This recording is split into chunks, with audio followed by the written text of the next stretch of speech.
A little late, but always on time. The Herb and Raj podcast, breaking down the Red River Rivalry. Exciting show for you tonight. Oh, yeah. And we will be starting in 20 seconds.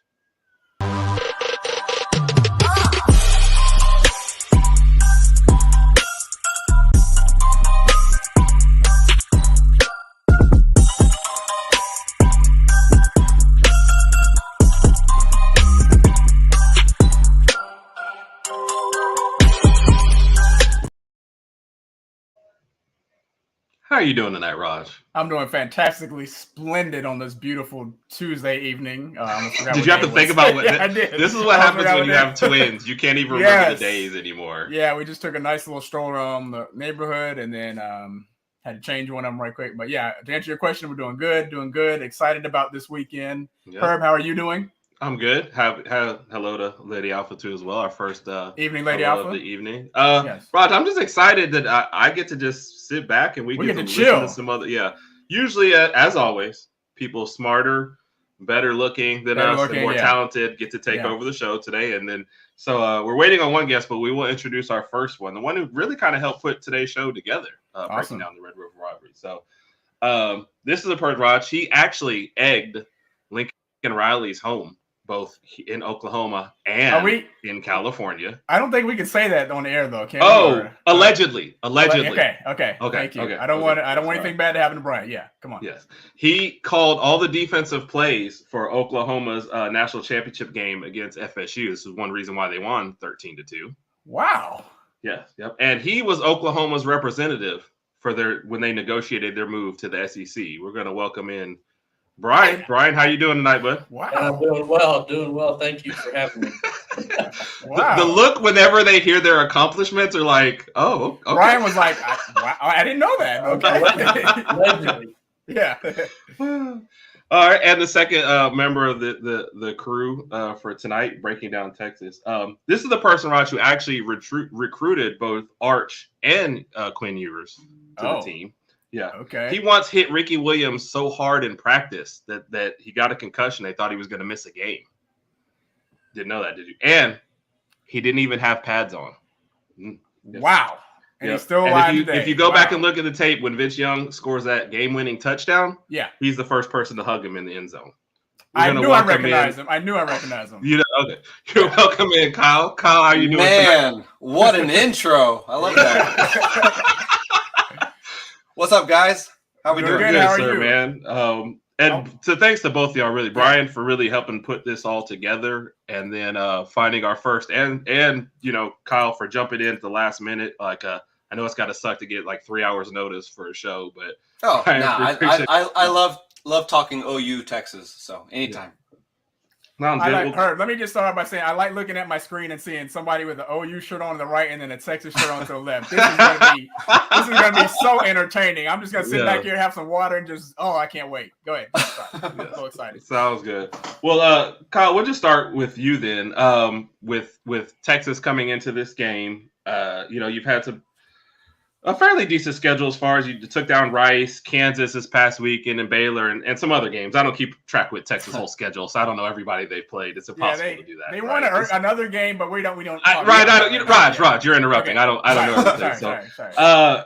As high as 3 in the rankings, like what's your your grade for the team so far, and what's your you got to be pleased with how they performed so far. Right? Yeah, I mean, I gotta give them an A+, undefeated, first time 5-0 since 2009. So yeah, I'll give them props there. I mean, it's a little sloppier than I want at some points, but they're winning, so I'll get through those scary 3 quarters of like biting my nails off kind of games, like Wyoming was. But yeah, they're winning. That's all I can ask for. And you'll see on Saturday they will handle Oklahoma, and then for sure they'll get the A++ from me. Wow, right. We've started early. It begins. So the original group chat with this started off with trash talk. So Kyle hasn't had the full effect of that, but I like that he's come in hot. So Bryan, same thing. What's your assessment of your team so far? Got it, at least like the bounce back from last year. I do. I mean, last year was quite a disappointment. It's the first time we've went under 500 since like 1998, 97, somewhere around there. And,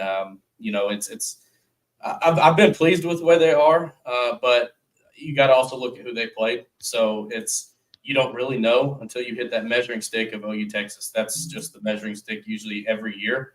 I'm just happy to be there 5-0.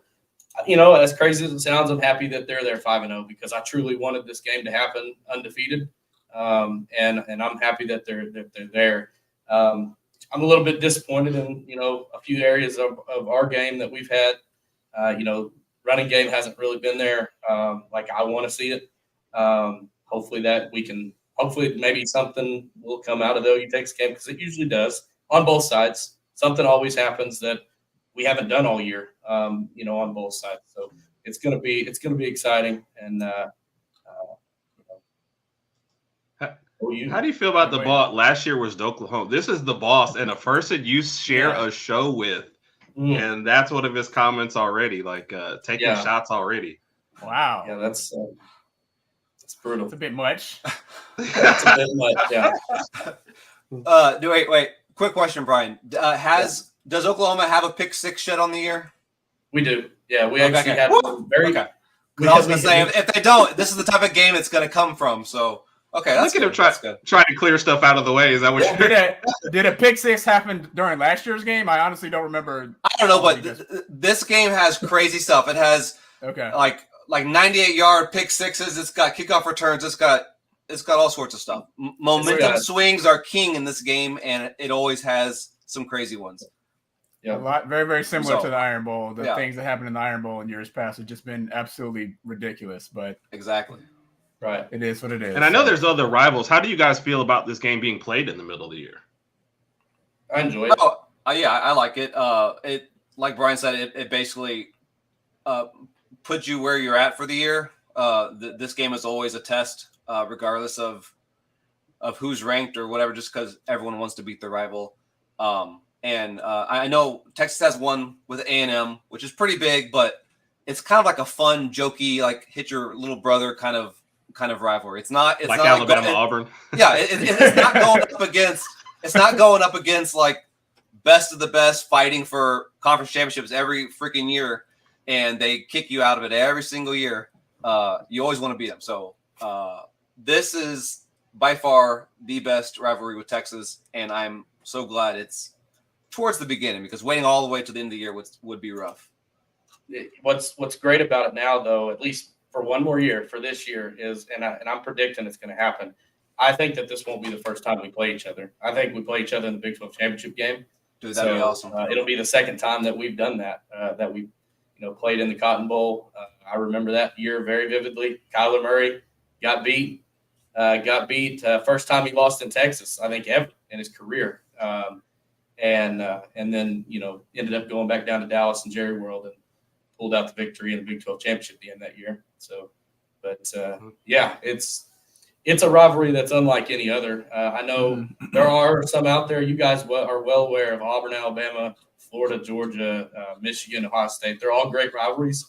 There's just something about, if you've never been there, there's just something about being in that stadium with it split 50-50 right down the 50-yard line. One half of it's in burnt orange, the other half in crimson and cream, and it is quite the spectacle. There's no home field advantage truly in this game because it doesn't matter which side of the field your offense is on, defense is on. It's going to be loud either way.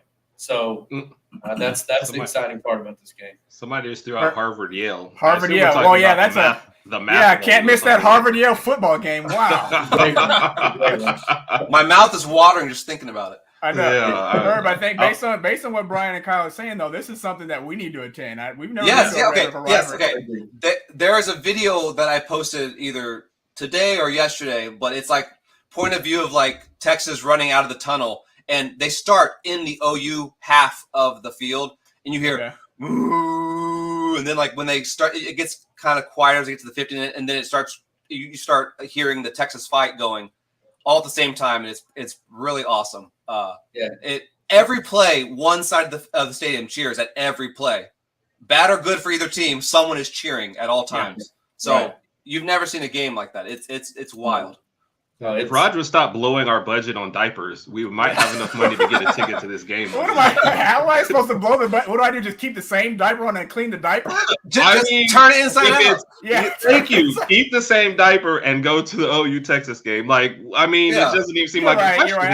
I gotta get my priorities in order. I feel like you're not. I feel like you don't. But I think Bryan brought up an interesting point in there because you're looking at the standings. West Virginia right behind. I can't believe they only lost one game. I'm just not a believer in West Virginia at all.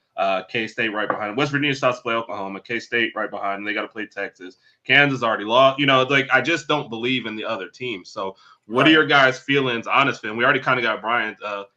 Kyle, what do you think about another rematch, after this game, and then national implications if you guys split the two games? Yeah. I hope it's not split the games because I think we're winning this one, so I don't want to split them. Because it is really hard to beat the same team twice in the same year. Oh, yeah. You see it all the time with like Georgia, Bama. Why do you have to that's the first one? But you didn't have to bring it up. There's like a million other explanations. Yeah. But it feels like it happens all the time. I don't know. You're right. You're right.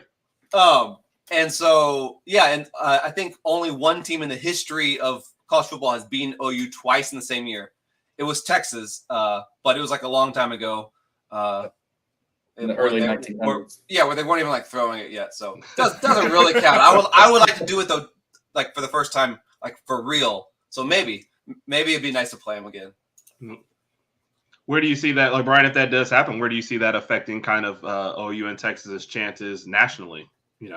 So, it doesn't really – I don't think it matters because the year that we did it where we lost in the Cotton Bowl, won the Big 12, we went to the playoffs that year. So, I don't think it has much of an implication because in order for us to get there, more than likely, both teams didn't lose after OU Texas. So, there's always that chance because, you lose to Texas this year in the Cotton Bowl, you beat them in the Big 12 championship, they're more than likely undefeated. So you're beating an undefeated team, avenging your loss.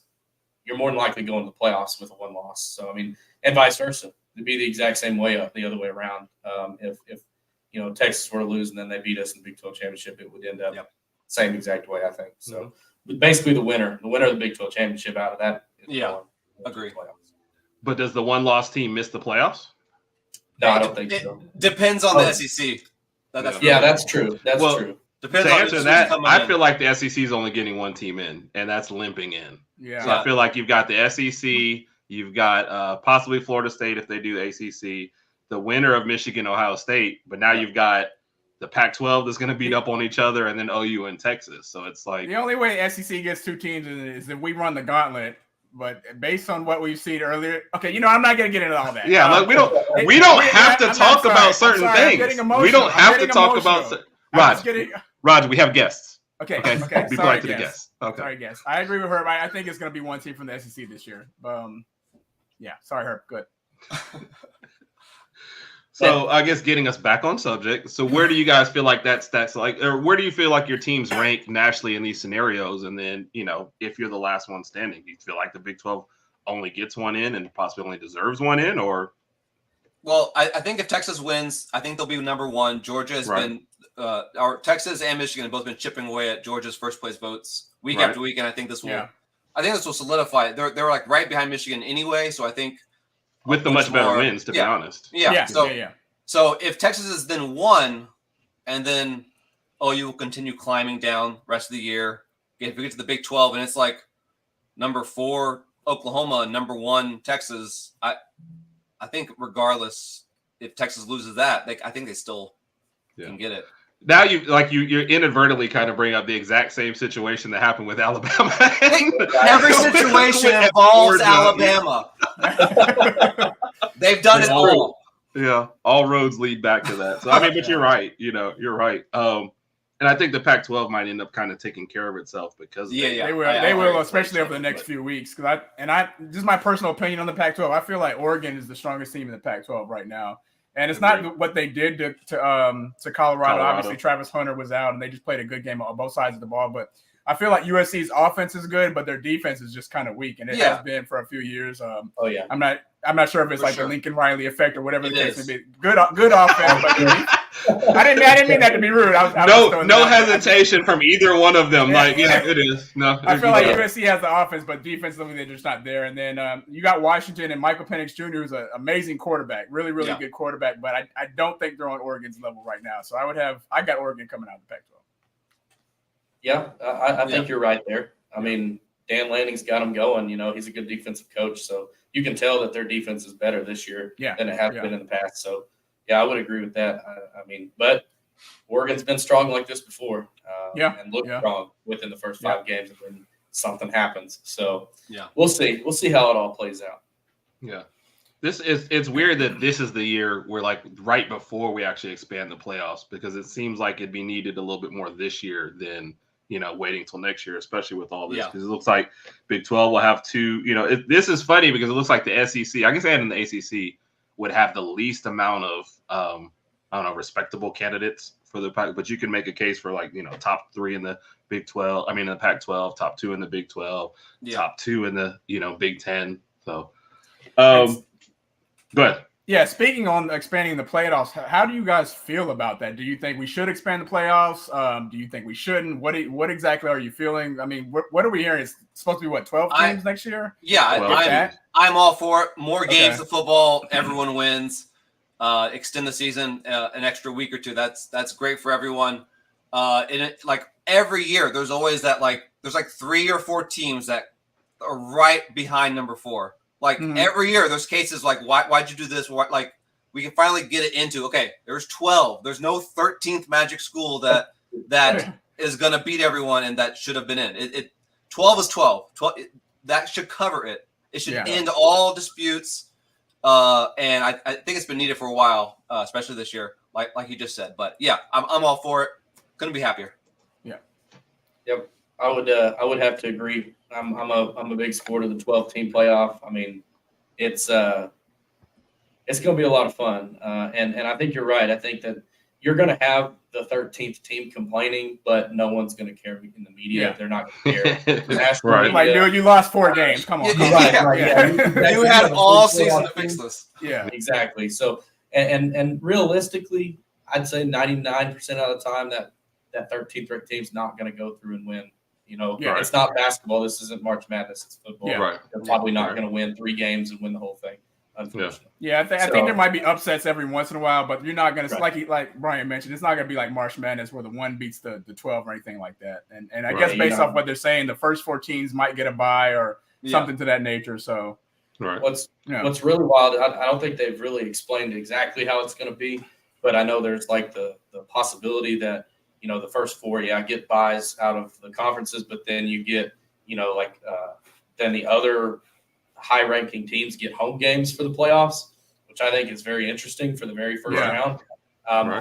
Look, if I'm not a top 4, I would be stoked to have a playoff game in Norman. Like, that would be intense. Right. So that's exciting. That's and going to SEC, we're going to need 12 teams because more than likely, year in, year out, we're probably going to have 3-4 teams in the playoffs. So. Right. Yep. Which is funny when you guys talk about upsets and we think about the numbers. You could be looking at a situation where, like, an Oklahoma or like an Alabama is like the 8th or 9th team, and that's your upset is, hey, I get to play Alabama or Oklahoma like second round, whatever. So I think that's more of where you're going to see versus, like, the MAC champion coming out and winning the whole thing. For sure. So if they make the national championship game, I think there'll be a riot. So I just don't see that happening. So. Right. Circling back around, and because we know Kyle does have to get out of here in just a little bit, and we do want to put him through the 3 questions of death before he. No. Let's go back into Bryan. Give us what's your number 1 key to the game this weekend for Oklahoma winning. Stay composed. Don't come out. They can't come out. They know majority of these players were here last year, and they got their face smashed in. 49-0. They didn't score. So.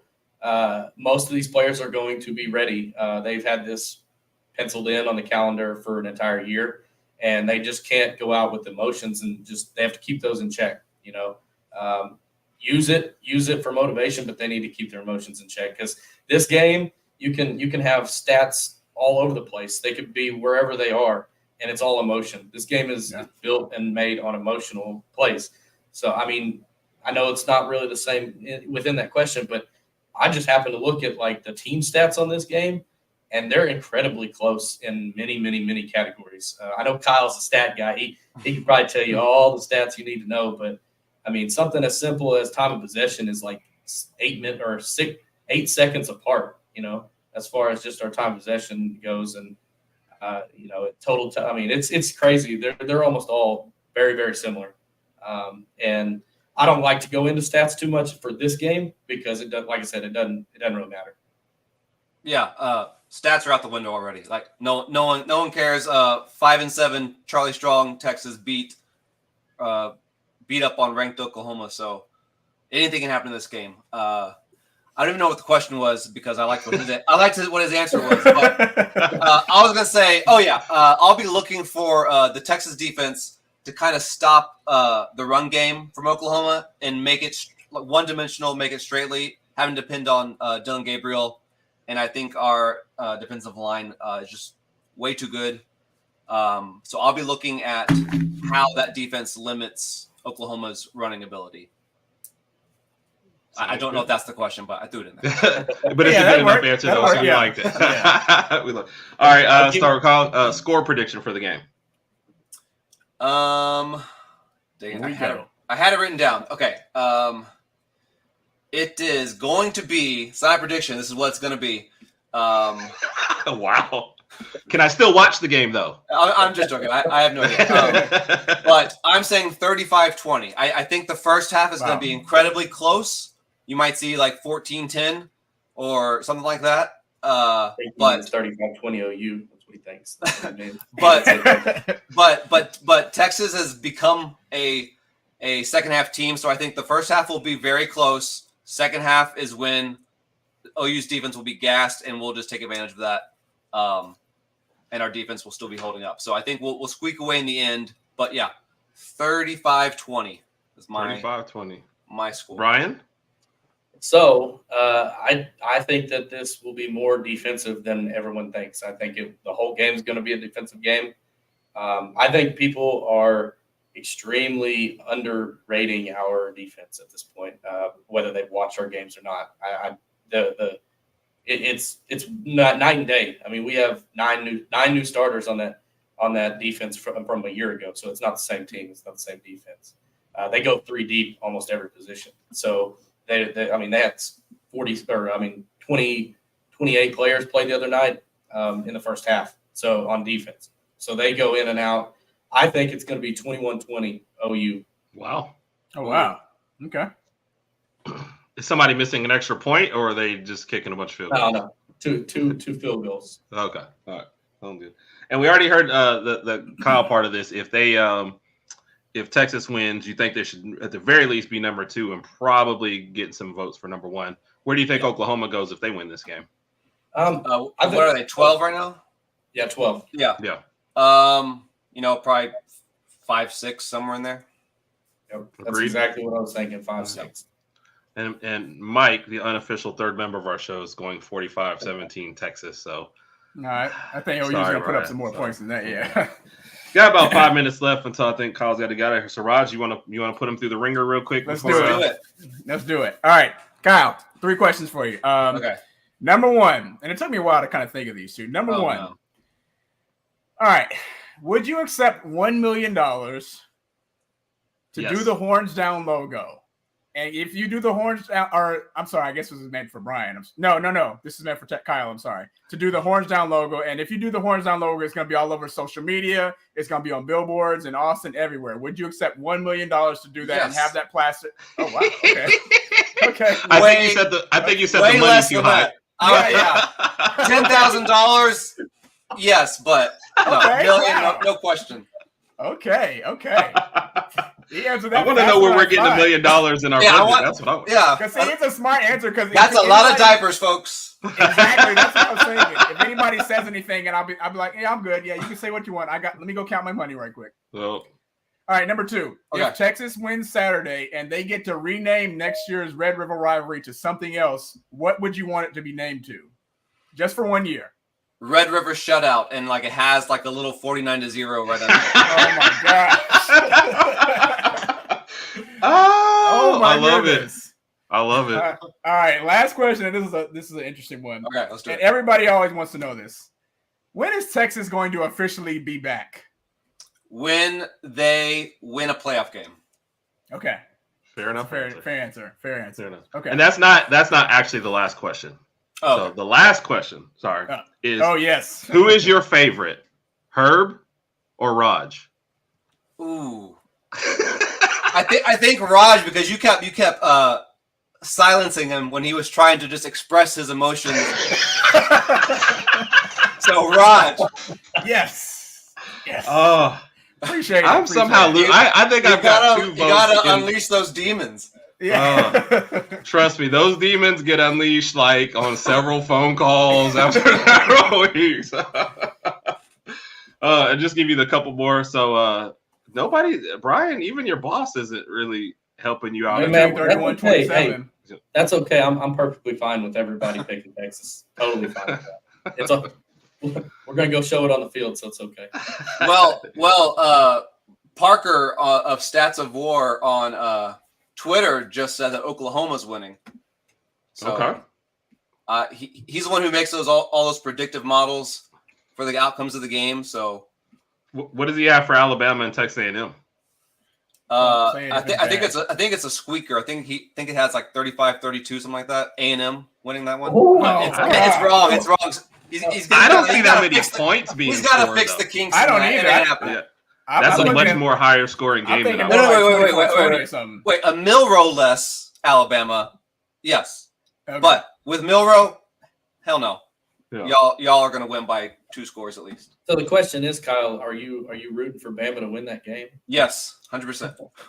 Are you rooting for that because of strength of schedule? Yes, of course. Yes, and I hate A&M. I hate A&M. I dislike Bama because they're good at everything and they beat us. So I dislike A&M for 10,000 reasons. So totally different. That's fair enough. Totally different. That's fair enough. And there you go, Bryan. There's somebody's got your back. Lady Apple's with you 38-21. Thank you.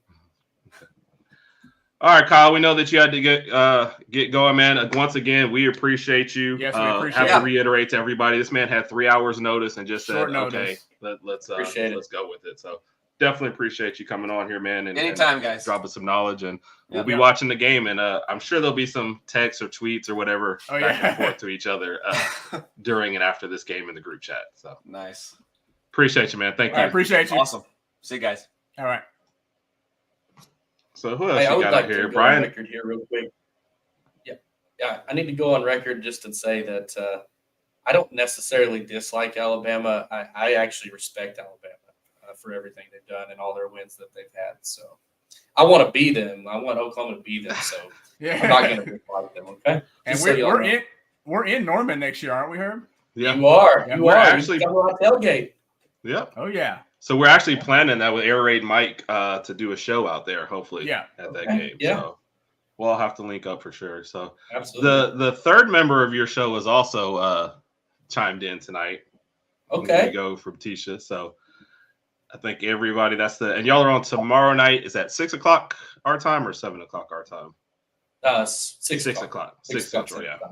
So I'd like to know what she thinks the score is going to be. She needs to put that in the chat. I'm sure she does. Oh, you're gonna have an interesting show tomorrow night, aren't you?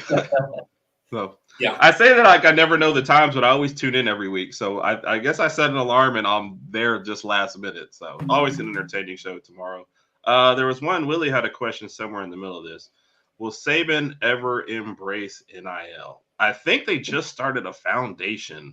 Yeah, that actually helped further that. Yeah. Yep. And I don't think it was a matter of him necessarily embracing it. I think it was him kind of ushering the team along. What I think Saban hasn't embraced yet is the attitudes that come along with NIL. And I don't think he's navigated that kind of and that's why I think we've all been waiting to see him blow up on the sideline. I think finally had enough of maybe coddling people and just say, okay, forget it, And he went off on Terry and Arnold.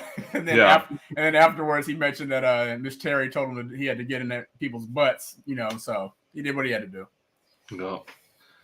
I don't know what one of this is. Who's the boss? What does my wife have to do with this? Not sure. And I don't know if this is to us or to the rest. You're always late, so I think that's in the group chat. And Kyle on his socials will be at the end. We'll make sure that everybody knows where Kyle is. So that's from the boss as well.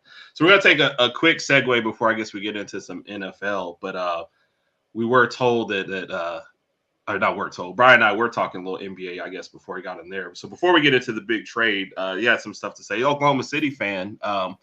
First comment was, the Thunder didn't do that much in the offseason, but my reply to it was, I didn't feel like they needed to. I think their team is headed in the direction they want to. Bryan, what were your thoughts about that? Yeah, I think you're right. I think that they didn't need to do a whole lot. They essentially added, the number one pick overall in the draft by getting Chet back. So, that's like back-to-back, lottery picks with how Jalen Williams has been playing, how he played last year.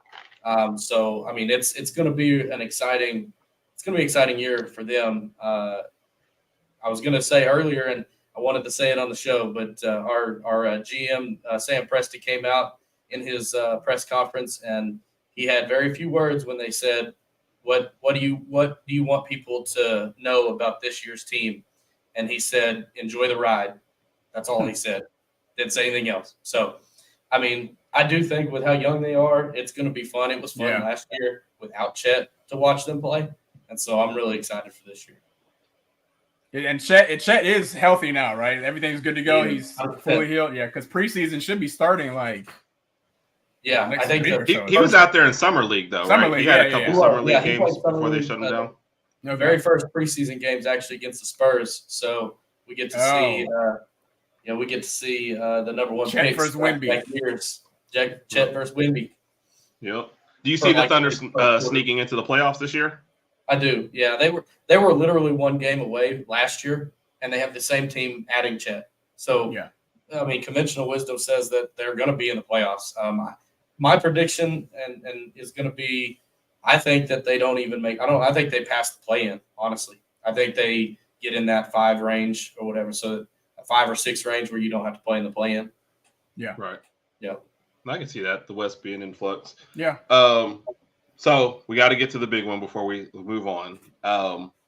First, I got Raj because you like the Lakers and all that stuff and blah blah. I like. So let's where were you? I'm a LeBron fan, so if LeBron wherever LeBron goes, that's where Rod goes. Were you hoping LeBron would get traded to the Bucks? Nah, I kind of like him in LA. I kind of like, even though I don't know if we'll win another championship there with just the way things are going.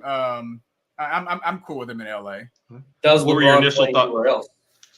That's actually a very good question, and I think Herb and I have discussed that before. I would not be surprised if he. Well, actually, I would. I think he stays in LA. I think he kind of finishes his career out there. His son's at USC. Both of his youngest son Max goes to school in Notre Dame, which is in California anyway. He has a younger son named Maximus. Oh, okay. Maximus Bryce. Yep. But yeah, I think he's got the entertainment thing going on out there, business wise, everything outside of basketball. I think he stays in LA the next few years and kind of wraps it up. So Raj, where were you when you found out about the Dame trade, and what was your initial reaction? I was at work, but initially I was happy for Dame because I know Dame tried out the loyalty thing and it just didn't kind of pan out. And then it got to a point to where I didn't think he was going to get traded because the season was starting only a few weeks away. So I just thought he would end up in Portland and he'll play. Dame doesn't seem like the guy who's just going to sit out. He'll play, but just not be happy and just kind of compartmentalize everything. But I was happy for him. I think it's going to make a nice combo. They get to keep Chris Middleton. Obviously, they lose Drew Holiday, one of the best two-way players in the league. But I think Dame's offense is going to offset Drew's defense. So Milwaukee's looking like either number 1 or number 2 in the East right now. Right. Yeah. Brian, your same thoughts? Did you even see this trade coming after all the talk? And then what was your initial thought on it? Yeah, I saw the trade. I can't recall where I was when I seen it. First thing I did was had to send it to my son because even though he's a big Thunder fan, he's a huge Damian Lillard fan. Right. And so, him seeing that he was pretty excited for that, him getting with Giannis. But I don't know. My thoughts on it, honestly, I think every team kind of benefited from this trade. I think the Bucks, you're right, probably 1 and 2. It depends on how they gel. I mean, not all the time, can do you get these superstars together and it works out? Right. You look at it and you think that pick and roll is going to be pretty amazing between Dame and Giannis, so it's going to be pretty nasty. But they got to play too. I mean, both of them, have set out, a numerous amount of games in the past few years. Dame's got to stay healthy. All those things have to be a factor.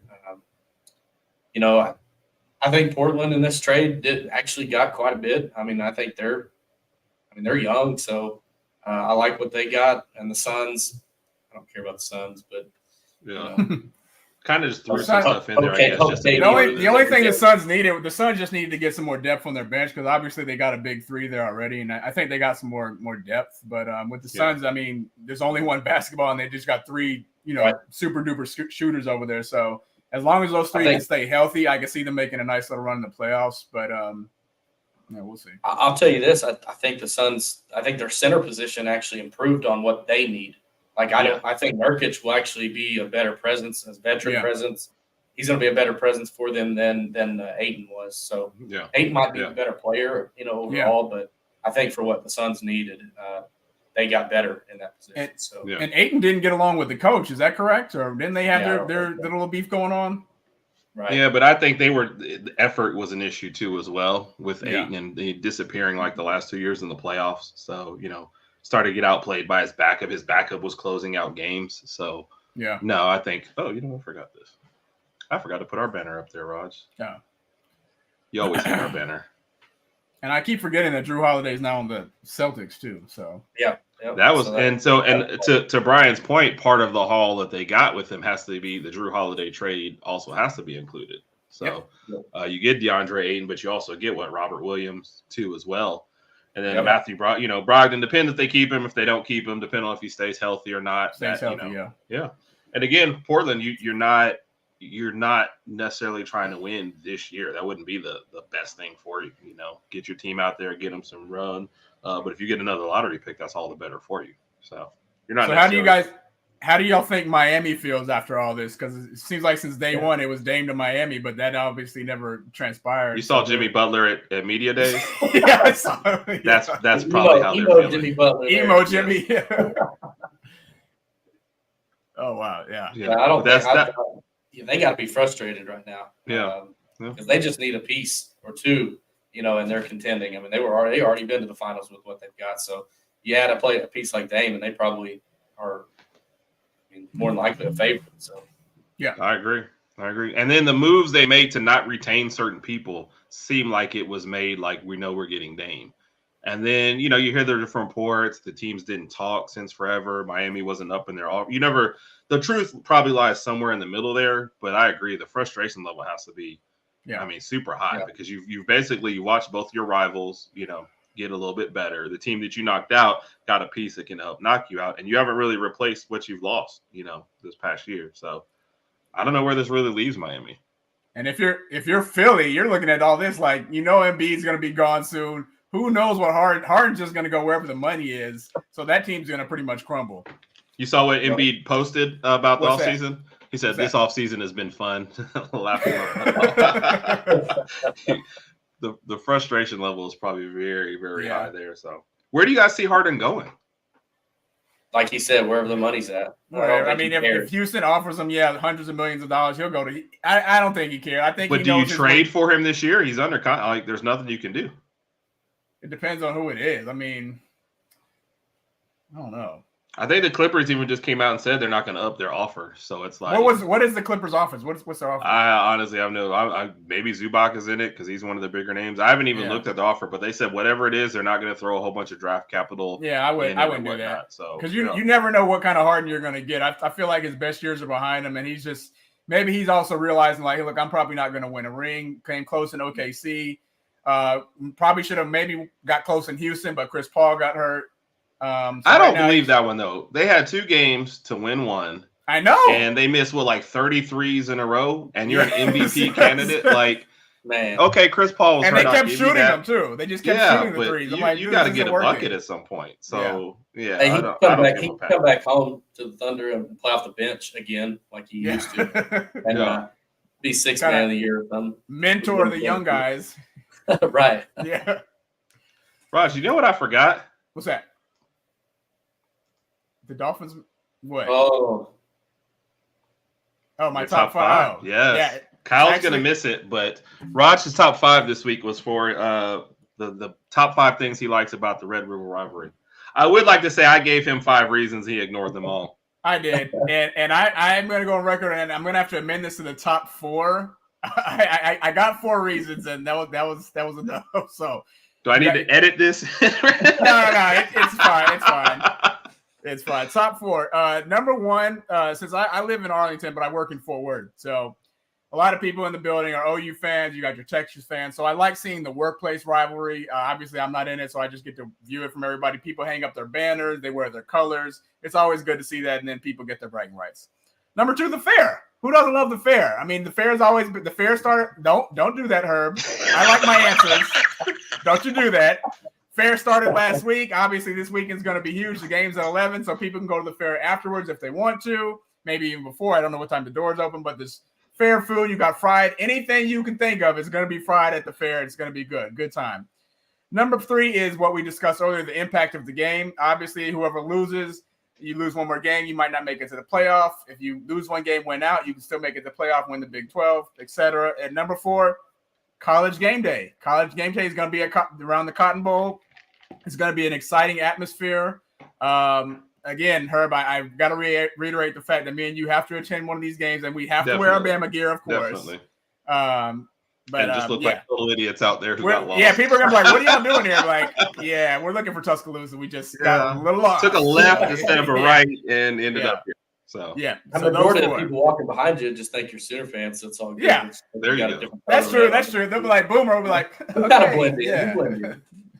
By the way, the fair, it's no good in Texas. I mean, it's big. Food's great. But if you're there for the game, it just pisses you off. There's too many people. Yeah. All right, Raj. Thanks for getting into that. Did have one update. Mike gave us 2 Bama affiliate NIL, Alabama always for former players. That's the one I think I was referring to then. And then, Alabama's fan driven. So, yep. Thank you. All right, time for a little NFL talk.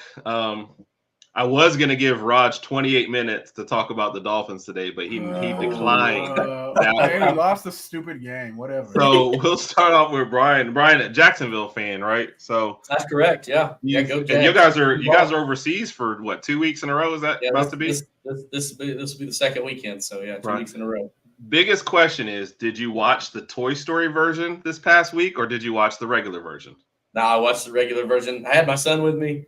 And we turned it over to it just to see what it's about, and they were having technical difficulties, and it was just pissing me off. And then when it did get back and the plays were going, it was just I couldn't do it. I was like, no, I got to switch back. So yeah.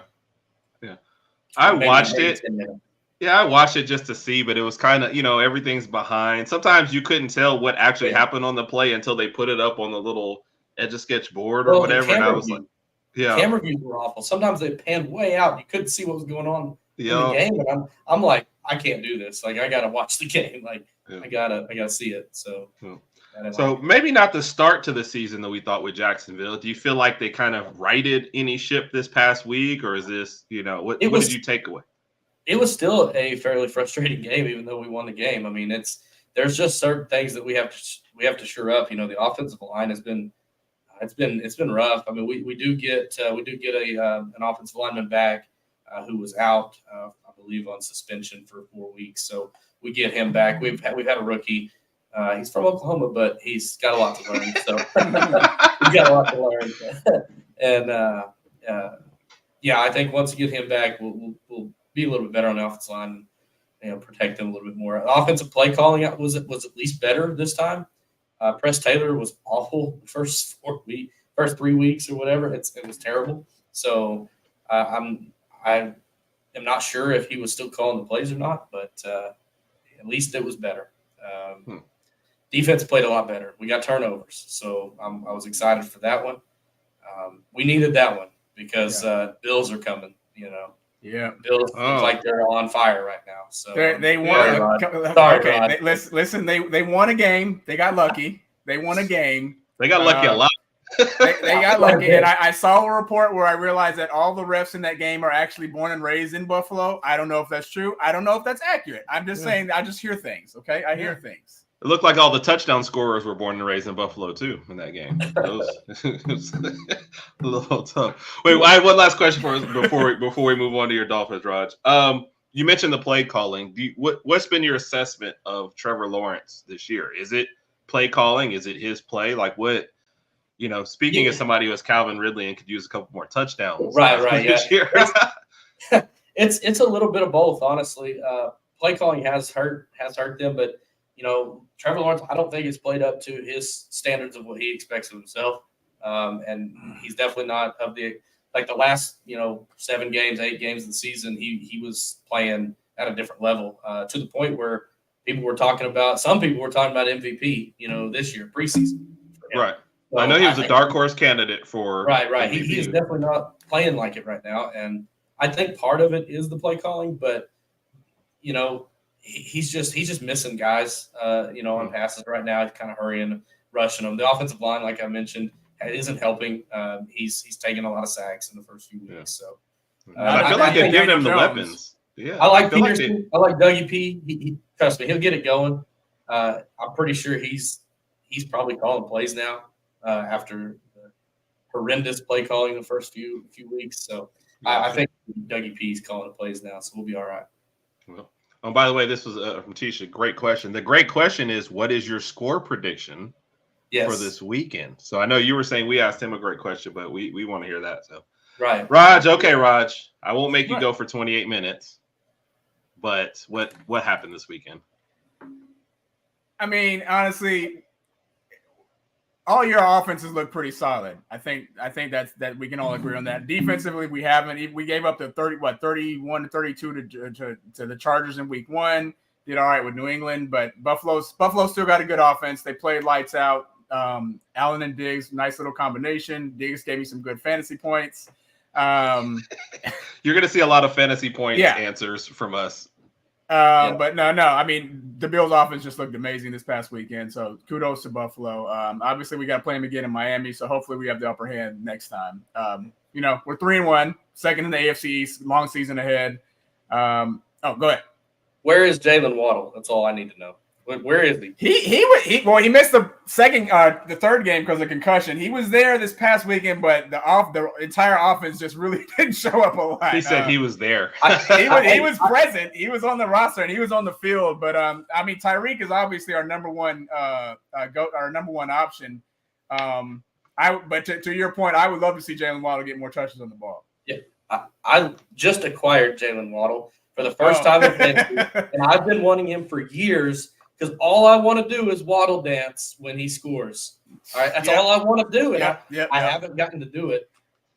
Somebody has told me that I'm supposed to make a video of me waddling when he does score. Well, Brian, you're gonna hear it now. We play the Giants Sunday, so Jalen Waddle will get a touchdown this Sunday, and he will do the waddle dance. Yes, I appreciate that. Thank you. Yes, Raj is known for his predictions, and he will remind you when now. There's 2 strategies. 1. Keep making that prediction until it comes right. Yep. And then 2, when it does come correct, remind everyone that you made that. So I had Alabama pick 6 and then finally get one. And all of a sudden I get a text. I told you, and Herb didn't. So that was definitely it. So, and by the way, Ryan, I guess Everett will all have to watch your show tomorrow to find out. Oh, she's gonna give her prediction live on the show. Oh, wow. Oh, okay. So, coming down to the end, we'll get the 3 questions of death for you in a minute. Right? What are your as it's going right now? We're gonna do impromptu top 5. Who are your top 5 teams in the NFL right now? Oh, I think the 49ers are number 1. Honestly, I think they have the best shot at winning the Super Bowl right now, as it sits right now. Right. C-Mac for MVP. Yeah, I think so. I think he's probably one of the front runners right now for MVP. He looks like he's on another level right now. I have to put the Chiefs up there in the top 5. They look like they're back, scoring at will. So, and their defense is playing really well. So I think they're up there. And in fairness to them, the only game they lost, they didn't have Travis Kelce or Taylor Swift. So that's they're missing 2 big pieces of their offense. And I don't think Jones played in that game either. So Yeah. Right. What is it, Raj? I saw that. What was that? That whole Kelsey switch, that's not gonna last a long time. It's just out here just for publicity. You want to know why, Raj? Because Kelsey's here for a good time, not a long time. Wait, Brian, you understand what he meant? You get the reference? I get the reference, yeah. Oh my goodness. Raj hates when I work any music reference into anything. All I know is Bad Blood. Okay. All right, so you got Kansas City is number 2. This is going to be the longest top 5 in history because we keep interrupting. My apologies, okay. Brian. My apologies. Let me keep going. All right, Philadelphia Eagles. I think the Eagles are up there. They're definitely top 5.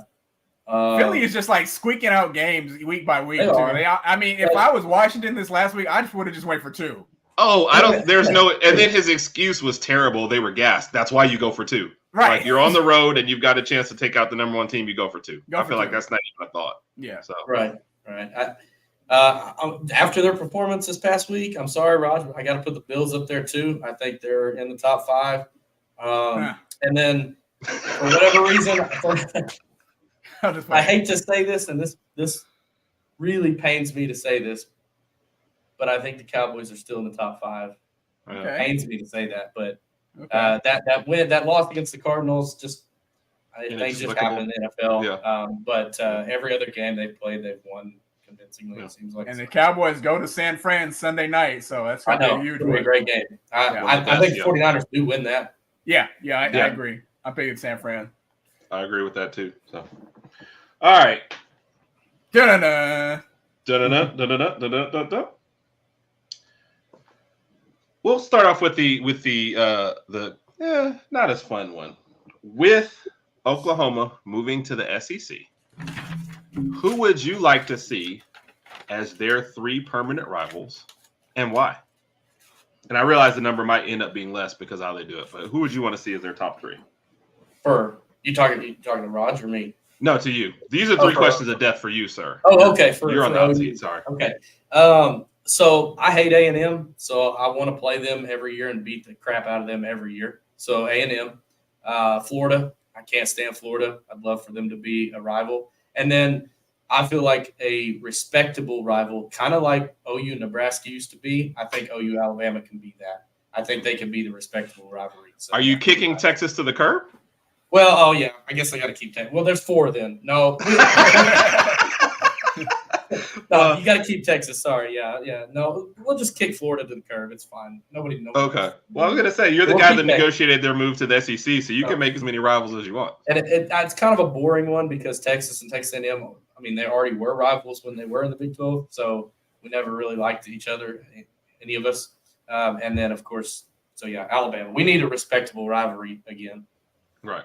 I like it. Yeah. Oh, by the way, one of good buddy, somebody I used to work with, Auburn going to run the table next year. In football or chess? I assume he means table tennis. Table tennis. Yeah. Yes. So run the table. See, there it goes together. Yeah. Y'all have lacrosse, racquetball. Yeah. Possibly. Pickleball. What about pickleball? Yeah. He's gonna hate. I'm gonna get a text here in a minute. He's gonna hate me. So. Shout out to Eric. Yep. And I assume this one was also for you there, Brian. Y'all gonna have an interesting show tomorrow. I'm definitely tuning in for that one. So it'll be a good one for sure. All right. Work, play, live. I'm gonna give you 3 names. Okay. And you have to tell me which of these people you would rather work with, your coworker, 40 hours a week. Which one the play is, hey, Friday night, this is the person I'm going out with, hitting the bars, whatever. And the live is, this is your next door neighbor, the one you see, every once in a while and tells you need to cut your yard, stuff like that. I love this segment. Kyler Murray, Baker Mayfield, Josh Heupel. Oh man, you didn't want to put Jalen Hurts in there? I didn't because I couldn't give in to that. So he was on the piece of paper forever. I know you wanted to. You just didn't want to. I did. I wimped out. And when I said Josh Heupel, I said the first thing he's going to ask is where Jalen Hurts. It's so true. All right. Obviously, out of this list, Baker's the one I'm going to go play with on Friday night. And that guy's going to be a part. I mean, if it was a different list, I would like to live next to him because he's pretty cool. Be a cool neighbor. But no, he would definitely be the play one on this one. I would want to work with Josh Heupel just because I feel like he would just be the quiet one over in the corner, not really doing a whole lot. And he's kind of like, I don't know. He's the one that maybe I could go. So he's the most boring of the three. Is that what you're saying? The most boring out of the three. And then Kyler Murray would be just cool to live by. I could always go over and play some Madden with him. I know he's a big Madden player. So I'll play Madden with him. Oh, that's wrong. Kyler's got a lot of free time. Yeah. He's got a lot of free time. Yeah. Really. All right. And your last question. Oklahoma runs the table. They get to the national championship game this year against Alabama. Do you ride with Dylan Gabriel as your quarterback or take your free pass and trade him for any other quarterback in the nation? And if so, who are your choices? Top 2 choices. Okay, so or do you just keep him and ride it out? So here's what I'm gonna say, and this will be an unpopular decision for about 35% of OU fans right now, maybe 40%. If we're undefeated and we've won our first playoff game with Dylan Gabriel, he's going to be the quarterback in the national championship game. I will keep him because he did it all throughout the whole season. I don't care what if he overthrows a throw here and there, he's going to be playing in that national championship game. What about Caleb Williams? You wouldn't take Caleb Williams? No, I wouldn't. Yeah. Nope. Okay. I mean, look, that's probably the dumbness and maybe just my own passion because Caleb Williams he is the best player in the nation at quarterback right now. So, but I think that there is something to be said about, having that. He's been there the whole year. He knows the system. He knows the offense. You're assuming Caleb Williams coming in not knowing the system. No, I wouldn't want that. So No, I like the answer. We what I tell you before we get on the show, we always like loyalty on the show. We'd like you picking your own guys, sticking with your own guys, and picking your team to win every game. So we wholeheartedly support all those things. All right, last question. Okay. You have one ticket to the game this weekend. Who gets to go with you? I'm sorry, one extra ticket. Who gets to go with you, Herb or Raj? Oh, well, I'm gonna be honest. Since Raj gets everybody behind him, I'm gonna take you, Herb. Yeah! Really? Sorry, Raj. Sorry. Really, Bryan? So sorry, man. Unfortunately, you got them little ones to take care of. So. Yes. Yeah, but they got to grow up one day. So hey. Wow. So I think that brings the record to 3, 27 and 2, something like that. It's not pretty. I've talked to Herb more than you, Raj, too. So that's true. I mean, hey, we don't need disclaimers. Herb won. Raj did it. No asterisk. Okay. Yes, no asterisk. All right, Bryan, like you said, you were very instrumental in putting this all together, and with the first person and then with the alternate when that kind of fell through. Definitely appreciate you, man. Tell everybody where to find you, where you at, what's going on with you. So I'm mainly just on Twitter. It's what I do. At Sooner25411. It's on here. I am the general of the Stutzman Army. I can explain that in another show or some other time, whatever. But that's pretty much it. I do have a show. It's called Show Enough Divided on at 6:00 on the Shakeback Media Group. So tune into that awesome. If you want to. Tomorrow night. Tomorrow night, every Wednesday night. Yep. Always a fun time. They've got a Jacksonville fan, a Raiders fan, and a Chiefs fan. And I know you want to talk about Jalen Hurts. Come on now, let's do it for 1 minute. Go ahead, bring it on. I've been prepared. Go ahead. You have the opening salvo. You got 1 minute. Come on, let's see what we got. You're gonna be shocked, actually. So okay. Yes, Jalen Hurts is primarily Alabama. He supports Alabama. He graduated there. He should definitely claim Alabama as his team, 100%. I will say the national championship. He has a right as an individual to claim Oklahoma as well if he wants to, because he does. He has said it in press conferences that he probably doesn't do as well or go as high as he did in the NFL if it wasn't for Lincoln Riley in Oklahoma. I don't like giving Lincoln Riley credit, but it's the truth. I agree. And so I think that helped his passing game tremendously. And he actually has a lot of love and passion. He loves OU. I mean, he has stated it. He wears the gear every now and then, just like he wears Bama gear. So I love the fact that he reps both because he absolutely should. So. Yeah. And I think we can all agree to see where Jalen started at Alabama and to see where he is today. We have nothing but the utmost respect for him, and we're all very, very proud of him and hope to see him win a Super Bowl. Yeah. This is what I always say about Jalen is one of the few people that I've ever seen, especially the quarterback position, that managed to improve every single year. The year he did not start when Tua took over, when Jalen came out on the field, he was still a much better thrower than he was the year before. And the Oklahoma, that was the perfect place for him to go and the perfect time for him to go. There was no love lost for that one. I felt like he had to do that for his development, and he may not go number 2 if that doesn't happen. Let me give you 2 things as to reason why that I fell in love with Jalen Hurts. Why I loved him in 1 year. Preseason, there's viral video came out of him lifting all this weight. Yeah. And then he deadlifted it, put it down, and the entire team just going nuts around him, right? Yep. Going nuts. He's a team guy. Second one, at Baylor, we played Baylor. We were down 28-3 or 31-3, or it was bad. It was really bad. He instrumented that comeback that day, and he, as they were kicking a field goal to win that game or to go up in that game, he just looked calm and collected, and there was no emotion on his face. He was just staring. He actually turned. He didn't watch the kick, and he was just. And then as soon as the kick made it, you didn't see a smile on his face till that game was over. Yeah. So I have the utmost respect for Jalen Hurts. And I do want him to win a Super Bowl. So agreed.